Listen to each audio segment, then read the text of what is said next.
আমরা সারেঙ্গের সমস্ত জাতীয়তাবাদী জনগণ বিগত 8ই মে পেহেলগাঁওতে যে সন্ত্রাসবাদী হামলা হয়েছিল তার প্রতিবাদে ভারত সরকার অপারেশন সিন্দুর নামে যে অভিযান চালিয়ে সন্ত্রাসবাদীদের কোমর ভেঙে দিয়েছে এবং তার উদ্যোগে যে সমস্ত ভারতীয় বীর সেনা অংশগ্রহণ করেছিল আমরা তাদের এবং তাদের পরিবারের প্রতি সম্মান জানানোর জন্য আজকে এই পদযাত্রা আয়োজন করেছি।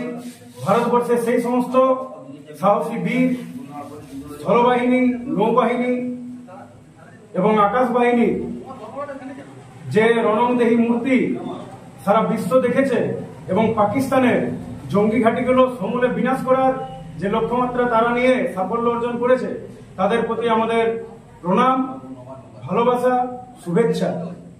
তাই তাদের সম্মান রক্ষার্থে আজকে আমরা জাতীয়তাবাদী সমস্ত জনগণ আজকে পদযাত্রায় সামিল হয়েছি। কোথা থেকে র্যালি শুরু করেছে? আমরা সারেঙ্গার গোবিন্দপুর মোড় থেকে সারেঙ্গা চৌরাস্তা পর্যন্ত এই পদযাত্রায় সামিল হয়েছিলাম।